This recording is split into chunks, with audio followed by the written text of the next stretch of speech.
sudah ada wakil presiden perempuan, sudah ada presiden perempuan. Artinya insya Allah tahun 2024 akan ada lagi kepala daerah perempuan, menteri perempuan, presiden perempuan juga akan ada lagi insya Allah. Sebetulnya kasihan Puan Maharani, sama seperti halnya Gibran Raka Buming Raka, menjadi anak presiden itu tidak enak, terutama untuk anak-anak presiden yang hendak mengabdikan diri ke negara melalui jalur politik.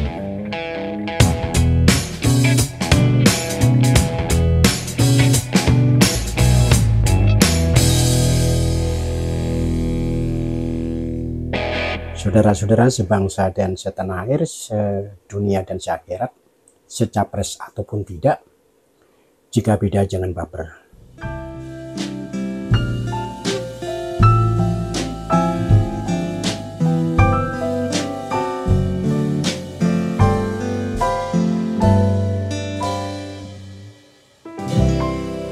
Memang tidak mudah menjadi anak presiden di Indonesia ini. Tentu berbeda dengan anak-anak Gus Dur dan terutama mungkin anak-anak Habibie. Dua presiden itu sama sekali tidak memfasilitasi anaknya untuk terjun ke dunia politik.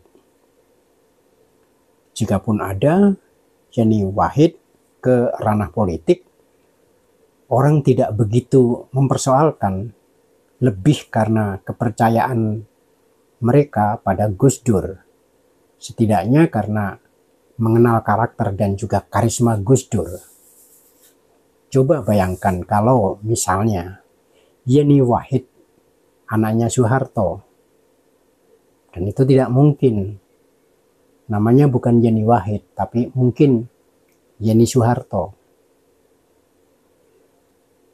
Perkaranya memang berkait dengan preferensi kita soal politik dinasti, situasi kepolitikan kita yang dipenuhi KKN, korupsi, kolusi, dan nepotisme, dan khususnya praktik politik kekuasaan Soeharto di era Orde Baru yang membuat kebanyakan dari kita alergi kalau membicarakan soal dinasti, politik dinasti itu.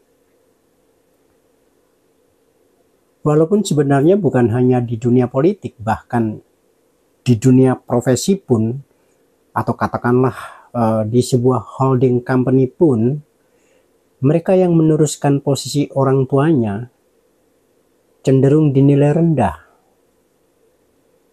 Padahal mestinya kita proporsional saja dalam hal ini. Meskipun celakanya, proporsional juga bukan perkara mudah kalau otak kita sudah di framing begitu rupa.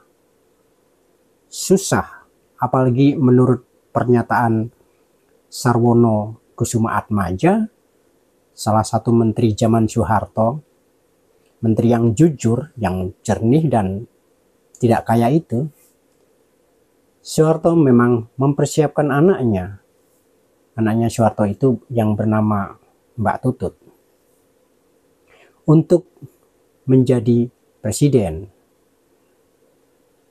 Berkuasa selama 32 tahun, Soeharto tentu mempersiapkan itu dan memakai kekuasaan dengan caranya sendiri. Tapi reformasi 1998 menggulungnya.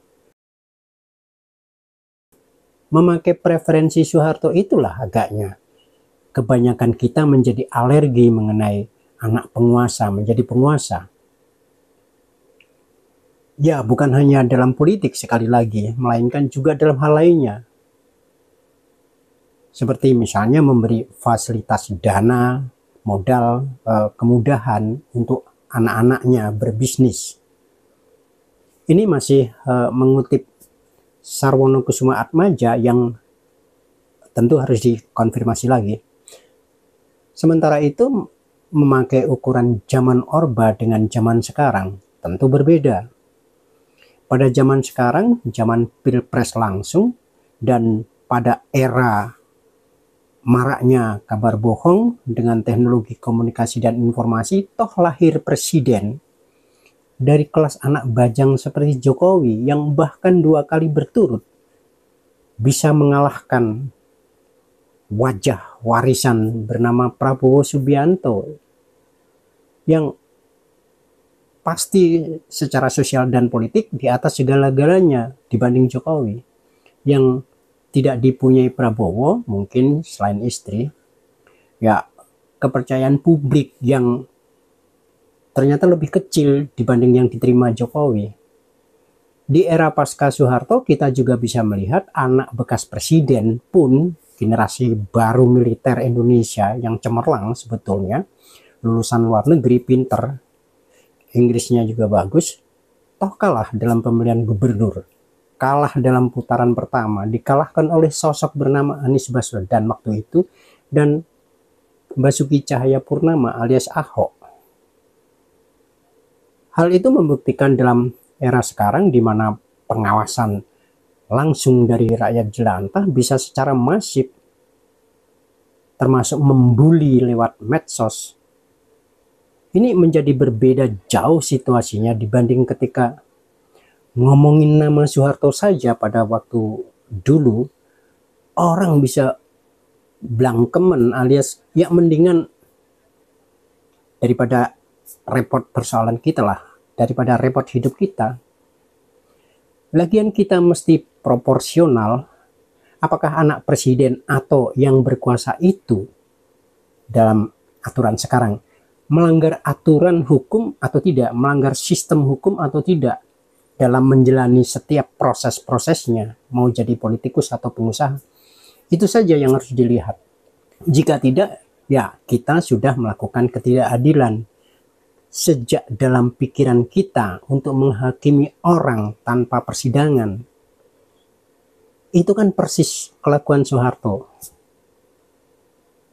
Dengan pemilihan langsung oleh rakyat, maka yang berprestasi seperti misal Jokowi yang anak bajang itu punya kapasitas, punya kompetensi, punya peluang untuk maju. Tidak ada urusan apakah anak raja, anak tukang bakso, anak tukang kayu, anak presiden. Kita melihat saat ini ada anak SBY yang bernama AHY. Ada anak Megawati Soekarno Putri yang bernama Puan Maharani. Ada pula anak presiden yang sedang berkuasa bernama Gibran Rakabuming Raka. Dan mungkin anak para penguasa yang lainnya yang mau terjun ke politik misalnya. Mereka ini ketiganya yang kita sebut tadi yang kini terjun ke politik praktis. Dengan reputasi masing-masing, reaksi publik juga sangat beragam. Biasa, ada yang menerima dan ada yang menolak, mentah-mentah maupun matang-matang. Tapi kita melihat kemarin misalnya kenapa Puan Maharani jadi berkeluh kesah, curhat ke media bahwa dirinya sudah berupaya baik-baik saja tapi kok tidak diterima masyarakat. Ya, ada yang suka, ada yang tidak. Dan dirinya sendiri juga tahu, mengaku tidak mungkin menyenangkan orang banyak, semua orang. Sementara AHY di sisi lain kita tahu dalam kaitan pencapresan nih selalu bicara dengan nada tinggi, membanding-bandingkan bagaimana masa pemerintahan ayahnya dengan masa pemerintahan sekarang yang tidak sebagus pemerintahan ayahnya. Itu persoalan karakter. Karakter itu menjelaskan bagaimana seseorang menilai dirinya sendiri, membranding, mencitrahkan kehadirannya. Tapi coba bandingkan dengan Gibran Rakabuming Raka ketika ia dihajar medsos. Ia rileks saja menerima itu bagian dari resiko di area publik. Ketika dibuat meme dengan memasang, ada seorang netizen yang memajang foto Gibran dengan Kaesang sebagai duo bocil maling, Gibran malah mengomentarinya pendek, iya, mengiyakan.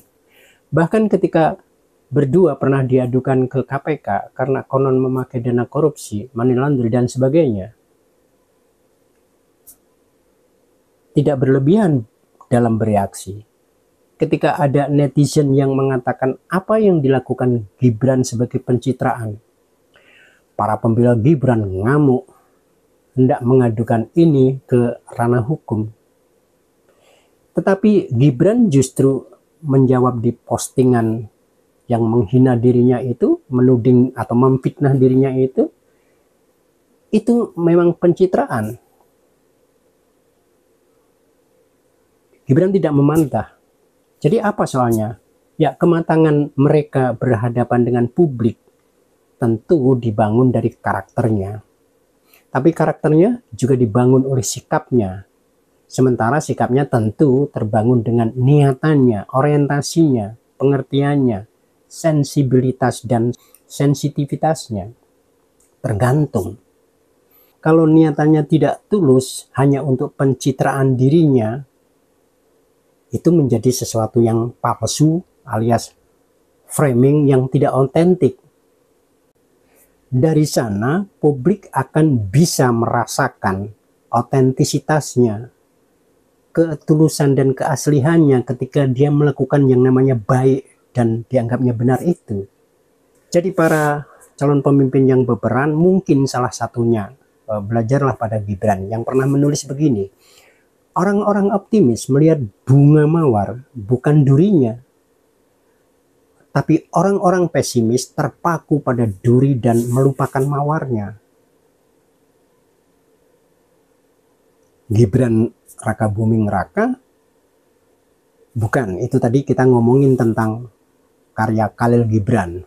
Dalam puisi lainnya, penyair Lebanon itu menulis, dan semua hasrat serta keinginan adalah buta jika tidak disertai pengetahuan, dan pengetahuan adalah hampa jika tidak diikuti pelajaran, dan setiap pelajaran akan sia-sia jika tidak disertai cinta. Kalau Gibran Raka Buming Raka apa menulis buku? Menulis, judulnya keren, Wali Kota Karbitan. Dia tahu bagaimana cara berkomunikasi dengan kids zaman now pada generasi baru Indonesia, pemilik masa depan negara ini. Dengan apa? Dia belajar marketing di luar negeri, dia justru menerapkan marketing anti-marketing. Mungkin secara ekstrim logika anti-logika. Logika yang seperti apa? Logika bengkok yang dominan. Oh, misalnya sebagai satu contoh saja, kalau misalnya ada yang mengatakan bahwa Jokowi adalah pemimpin yang sejahat Fir'aun, mungkin karena saya juga tidak tahu, Jokowi akan ketawa saja,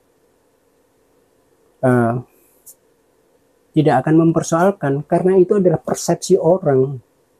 Sementara Jokowi juga mendidik dirinya dengan persepsi yang dia pelajarinya sendiri dengan logika-logikanya. Jadi kalau dibilang logika anti logika itu dalam pengertian bagaimana kita mempunyai keyakinan atas dasar logika kita, berdasarkan ukuran-ukuran nurani kita, jangan sampai dijajah atau ditentukan oleh pikiran dan logika orang lain. Yang kita bisa berdiskusi mana yang lebih relevan untuk bersama-sama.